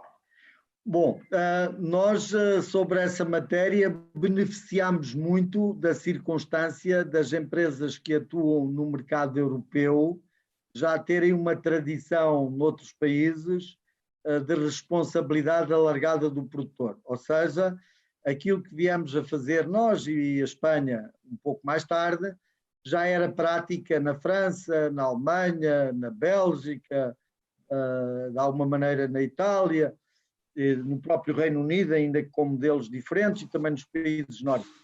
Portanto, não foi difícil sensibilizar, sobretudo aqueles que eram os grandes colocadores das embalagens, para esse tema. A dificuldade foi depois captar os pequenos importadores, os pequenos produtores, tinham uma tradição de mercado local e que não viam isto na escala europeia e na tradição europeia das políticas ambientais. Portanto, o nosso primeiro fluxo foi precisamente o das embalagens, e eu diria que não tivemos nenhuma dificuldade de, até com eles, fazer a lei que obrigou a que passasse a haver um sistema de logística reversa das embalagens. Onde é que a discussão se prolongou nesta matéria? Sempre numa questão-chave, o dinheiro. Quanto é que era o valor a pagar pelo valor de contrapartida que a entidade que geria o fluxo, que era constituída pelos produtores e embaladores, teria de pagar pelo papel cartão, pelo plástico, pelo alumínio, pelo material ferroso, pelo vidro, aos sistemas municipais e multimunicipais e intermunicipais que viessem a recolher e a entregar esses materiais para reciclagem. Essa discussão, sim, demorou algum tempo. Tem histórias que eu depois numa outra sessão posso contar, que algumas até têm alguns contornos que vale a pena contar, mas felizmente, ultrapassado que foi esse momento mais tenso sobre esse valor, as coisas têm corrido com altos e baixos, não é pacífico. Agora em Portugal temos 3 entidades para esse fluxo e as coisas complicaram-se. Devo dizer que eram mais fáceis de controlar com uma única entidade do que propriamente agora com mais do que uma, mas ainda assim isso obrigou a criar uma comissão que de alguma maneira gere todo o conjunto de informação para tornar as coisas transparentes para todos e justas, mas complicou um bocado a burocracia do processo. Mas terei todo o gosto depois de partilhar em detalhe, até com gráficos, de como é que estes sistemas funcionam, mas geralmente as dúvidas não são tanto de ganhar as pessoas para os valores ambientais, porque esses são quase inevitáveis, a questão dos valores de contrapartida que garantem os investimentos são sempre a parte mais difícil. Em Portugal agora, sobretudo as embalagens de águas minerais e refrigerantes vão ter uma evolução eventualmente para uma coisa que já houve no passado, que era do tempo dos nossos pais, e até ainda contemporâneo comigo, que era a tara retornável, ou seja, as pessoas colocam a garrafa numa máquina que lhe dá uma senha com um determinado valor que lhe permite depois fazer compras no local onde fazem a deposição, ou, portanto, através de um esquema que, de alguma maneira, quem tem o gesto ambiental é logo compensado financeiramente por esse gesto e garante uma logística eventualmente até mais fácil. É um pouco aquilo que acontece nos países nórdicos de uma maneira mais geral e é aquilo que é essencial para que Portugal também aumente significativamente os valores da reciclagem deste tipo de embalagens. São embalagens que até têm um elevado valor para o mercado da reciclagem e, portanto, estamos muito apostados em fazer leis do género de um mínimo de incorporação de recicláveis, por exemplo, nas garrafas de plástico, mas elas têm de ser obtidas a partir da garantia de uma certa qualidade, não podem ser misturadas com outras, senão colocam-se problemas de qualidade do produto para a embalagem de produtos alimentares e, portanto, são assuntos de alguma maior complexidade, mas que estamos aqui em Portugal a resolver já com casos piloto e que já se podem ver bons resultados. Bom, muito obrigado, Carlos. Olha, pessoal, Já temos aí 2 horas do nosso evento de hoje. Então, acho que, por mais que tenhamos aí muito assunto para ficar conversando a tarde inteira, eu acho que o desafio, tanto da nossa empresa, da Lavoro, quanto do Portal do Saneamento, chamando aqui também a responsabilidade do meu amigo Zé Henrique Penido, que pilota aí a página Web Resol, que é um outro importante instrumento de divulgação de assuntos na área do saneamento dos resíduos aqui no Brasil. Eu acho que o desafio que está colocado, Pacheco, é a gente tentar organizar aí uma agenda futura de eventos que envolva não só o Carlos, como também outros amigos portugueses que possam dar o seu testemunho e contribuir com a qualificação do debate sobre o assunto aqui no Brasil. Tem muita gente discutindo muita coisa, mas, no final das contas, a gente acaba vendo que é tudo mais do mesmo.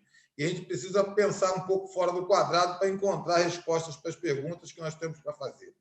Então, nós temos aqui também mais uma série de comentários aqui, que não vai dar, eu peço desculpas aí aos nossos participantes por conta do andar da hora, mas eu penso que, de uma maneira geral, as perguntas estão, de certa forma, respondidas. O que não consegui aqui foi falar um pouco dos comentários. Agradecer o presidente da Águas de Portugal Internacional, que ajudou bastante aqui no chat, respondendo bastante coisa. O Cláudio Jesus ajudou aí, respondendo, esclarecendo alguns assuntos. Muito obrigado. E aí eu gostaria de passar, então, para os nossos convidados fazerem as suas considerações finais. Primeiro, o Eduardo Pacheco. Fica à vontade aí nas suas considerações finais, depois o Carlos, e para a gente encaminhar o encerramento. Por favor, Pacheco. Bom, foi muito bom participar, conhecer o Carlos, e faço questão que você venha aqui. Precisamos de pessoas como você por aqui. Tem tudo por fazer aqui no saneamento, de uma forma geral, aqui no Brasil. A gente está gatinhando nessa área. Mas acho que as coisas estão melhorando, a gente tem indicadores mais positivos. Por incrível que pareça, algumas pessoas acordaram nessa pandemia para ver que o saneamento é mesmo importante, né? Você falou dos índices de saúde de Portugal, fiquei muito feliz com isso. Eu tenho um carinho especial, minha família daí de Portugal, e eu ver que vocês estão atingindo níveis de saúde muito bons. Então, é muito legal conversar. Tem aquele ditado que fala que santo de casa não faz milagre, né? Tem que vir uma pessoa aí de Portugal para mostrar para o nosso pessoal daqui, falar, pessoal, dá para fazer bem feito, viu? Né? Então, é com isso que a gente conta, e muito, muito legal ter falado com você. Parabéns, Walter, pela iniciativa, e vamos fazer mais debates. A gente tem de assuntos específicos, né, sobre, até mais técnicos, né? Eu percebi que você é uma pessoa muito bem preparada tecnicamente, a gente pode entrar mais a fundo. Para mim, é um prazer, né? Legal, muito obrigado. Muito bem, eu queria também, mais uma vez, agradecer esta oportunidade, dizer da minha disponibilidade e também de ajudar a identificar um outro conjunto de pessoas que, tal como eu, acompanharam muitas fases deste processo, desde a área da regulação, da área mais do projeto, temas eventualmente mais específicos, como este dos fluxos, ou áreas mais económicas, quer em parceria com eles, quer convidando-os para serem eles os speakers. Terei todo o gosto de participar convosco. Seguramente estarei em futuras iniciativas que venham a ter, ou mesmo como ouvinte. Tenho vindo agora a acompanhar e gosto também de saber o que se passa por aí, para eventualmente também melhor poder estar preparado para vos passar aqui o que me julgo útil. E, portanto, muito obrigado a todos, sucesso para as iniciativas de ambos, quer no portal, quer à Lavoro, e contem sempre connosco, comigo e com a comunidade técnica portuguesa para participar e refletir em conjunto.